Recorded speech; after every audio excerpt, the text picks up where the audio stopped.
Ok, obrigado. Por perceber pelo menos duas questões levantadas para a eletricidade de Moçambique. Vou começar pela última, que é aquela que diz respeito a, vamos dizer, a cooperação que todos os produtores independentes podem fazer no sentido de injetar para a rede. Há aqui alguns aspectos que são muito importantes de garantir. A nova lei de eletricidade já permite produtores independentes de energia, primeiro. Segundo, nós temos um regulamento sobre energias renováveis, que é preciso que se preste atenção a ele. E porquê é que dizemos isso? Porque esta questão das energias renováveis em que elas vendem para a rede tudo aquilo que é o excedente, passamos a outro tipo de contrato. Portanto, isto é uma negociação direta que tem que haver entre o gestor da rede, que neste momento é a Eletricidade de Moçambique, e todo o produtor independente. É preciso, acima de tudo, garantir que, sob o ponto de vista de estabilidade e segurança de fornecimento, isso esteja realmente estabelecido. Porquê? Porque nós já temos exemplos similares em que esta regulamentação não bem implementada provocou caos. É só observarmos aquilo que aconteceu na economia sul-africana.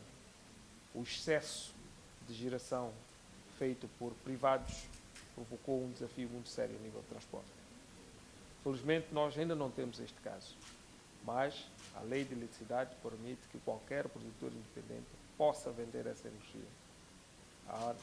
A EDM, neste caso, que é o gestor da rede e que também faz o papel do operador independente. A lei já permite que, através do mérito, quando chegar à altura, este gestor da rede seja independente e, a partir daí, seja possível julgar o mérito ou não da compra desta energia. Há de ser sempre bem-vindo. Obviamente que há aqui um desafio, que é a quanto é que se vende na rede e a quanto é que quem gera a rede tem o seu custo de base. Esse é que é o grande desafio que normalmente é trazido. Porque se alguém me vai fornecer uma fonte que não é firme, não pode pedir a mim que compre justamente a um mesmo preço. Agora estou a avançar para aquilo que são exemplos muito similares que nós temos, em que vários produtores independentes vêm e abordam-nos no sentido de comprarmos na mesma base, portanto, como se fosse na base de troca. A fonte é diferente. O nível de fiabilidade é diferente. Portanto, são alguns dos fatores que é preciso que todos aqueles que são produtores independentes tenham em mente. Se me trouxer uma fonte firme, eu tenho como fazer com que este chegue com a qualidade necessária ao cliente. Mas se não for firme e for intermitente, já me traz a mim um desafio. É que eu, para fornecer esta energia com qualidade ao mercado, eu tenho que introduzir um balanceamento que torne essa energia fiável para ser fornecida. Portanto, já começo a prestar-lhe um serviço necessário para chegar ao cliente com qualidade. Então, estes são alguns dos desafios que é preciso com que estejamos todos na mesma base de conhecimento para percebermos se realmente aquilo que se espera que quem lhe compra energia o pague é o valor que quem investiu nela está à espera de receber. Então, há aqui alguns desafios que é preciso que, com o tempo, serão resolvidos, obviamente. Nós entendemos que, normalmente, quando se traz uma fonte intermitente, pelo valor do custo, ou pelo investimento que é trazido, ou pelo estágio em que este está, ou sequer uma tarifa muito mais alta do que aquilo que nós estamos habituados a comprar, que é a nossa tarifa média, ou o nosso blend, que é a mistura de vários fatores. Portanto, temos que ter em conta estes fatores de tal forma que não se olhe para uma situação em que se quer vender e potencialmente nós não queiramos comprar. Temos que ter uma situação em que sejamos as duas partes vencedoras, ou win-win, como se costuma dizer. Houve uma questão levantada relativamente à implementação de projetos renováveis. Eu só queria perceber qual era o objetivo de quem fez a pergunta, porque fiquei com a sensação que é um incentivo para geração, portanto, com fontes renováveis. Nós já estamos a implementar, para além de implementar, estamos a incentivar a participação dos privados. Se for fora da rede ou falar de regulamentação, aí já entro em situação de conflito de interesse. Obviamente eu não posso falar sobre regulamentação, acho que isso é papel ou do regulador ou portanto, do Mirame, e aí eu ficaria por aqui. Obrigado.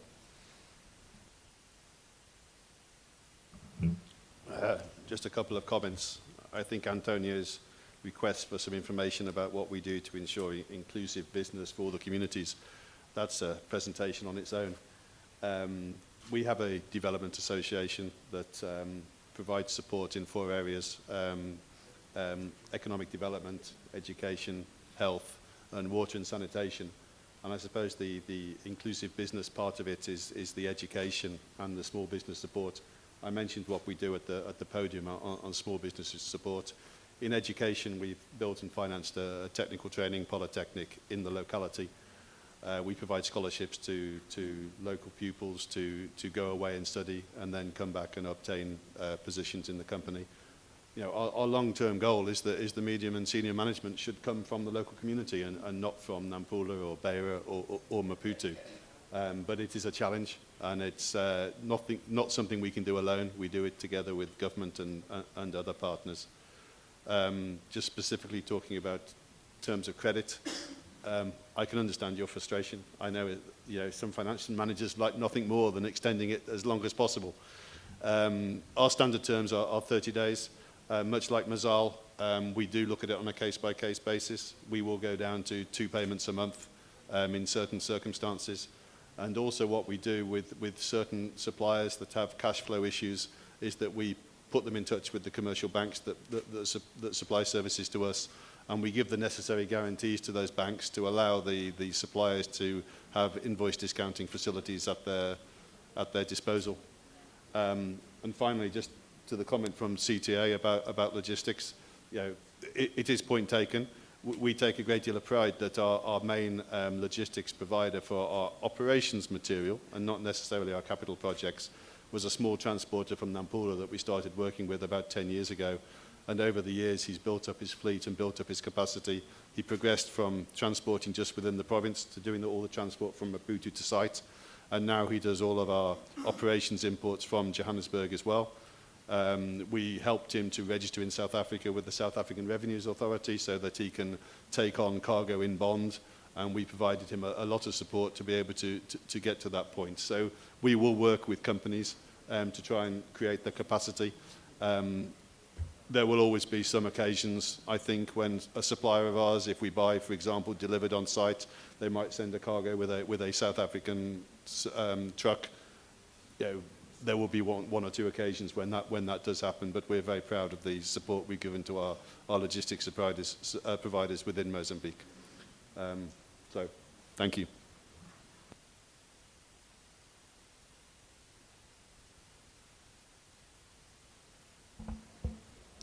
Obrigado pelas respostas dadas.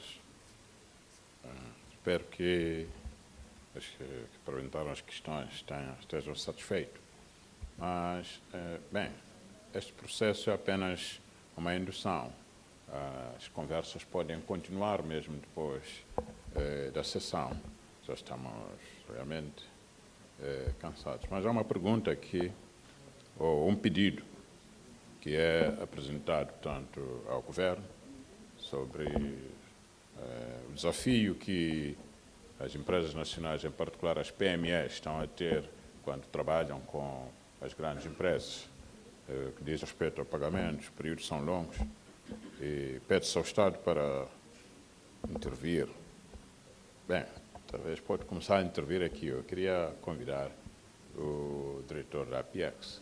Portanto, a APIEX também é uma das instituições que promove essas ligações entre as PMEs e as grandes empresas. Se pode, portanto, comentar ou responder a este pedido. Obrigado.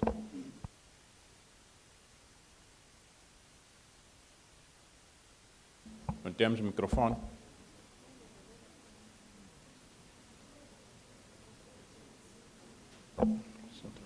Pode falar.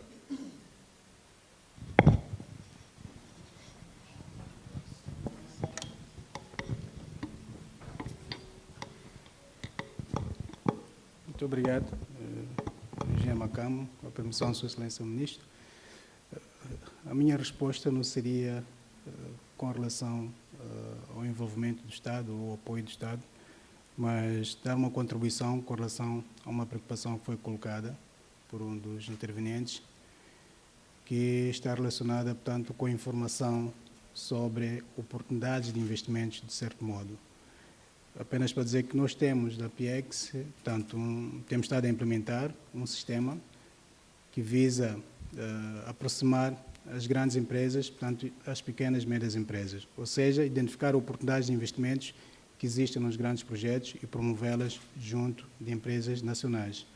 Este programa designa-se SPX, portanto, ele consiste em uma plataforma que consiste em identificar nos grandes projetos, já trabalhamos durante muito tempo, estado a trabalhar, neste caso, a título de exemplo, com a Kenman, identificar oportunidades de investimentos que os grandes projetos têm, demanda de bens e serviços, e pôr esta informação à disposição de empresas nacionais. Portanto, as empresas interessadas em ter de forma regular essa informação são convidadas a aproximar-se da PIEX, que esta informação está disponível e, de facto, é de muita valia para as atividades das PMEs. É esta a minha contribuição. Muito obrigado.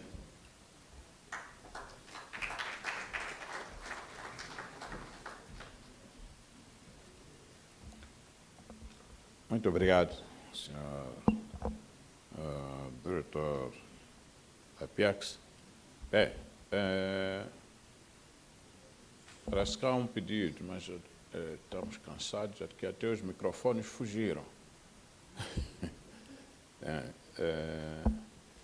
Os nossos parceiros, portanto... Ok. Acho que eu entendi mais. Bem, estamos no fim.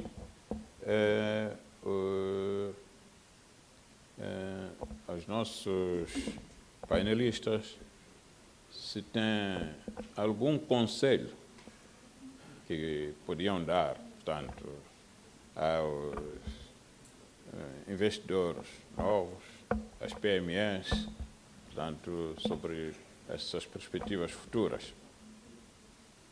Alguém quer dar?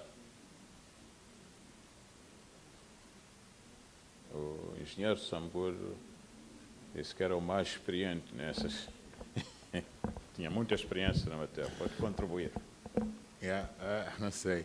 Mas eu penso que, fundamentalmente, digo sempre isto, que nós não somos uma ilha.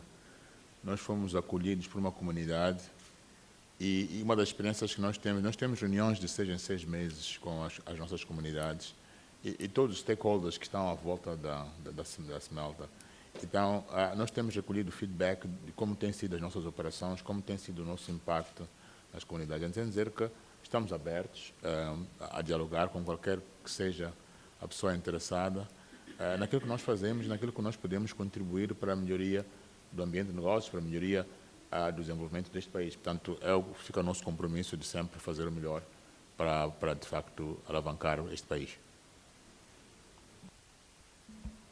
Muito obrigado. Bem, eu vou parar por aqui, portanto, vou devolver o pódio, portanto, ao mestre de cerimônia, que vai nos dar, portanto, como é que avançamos daqui para frente. Muito obrigado aos painelistas, portanto, por isso.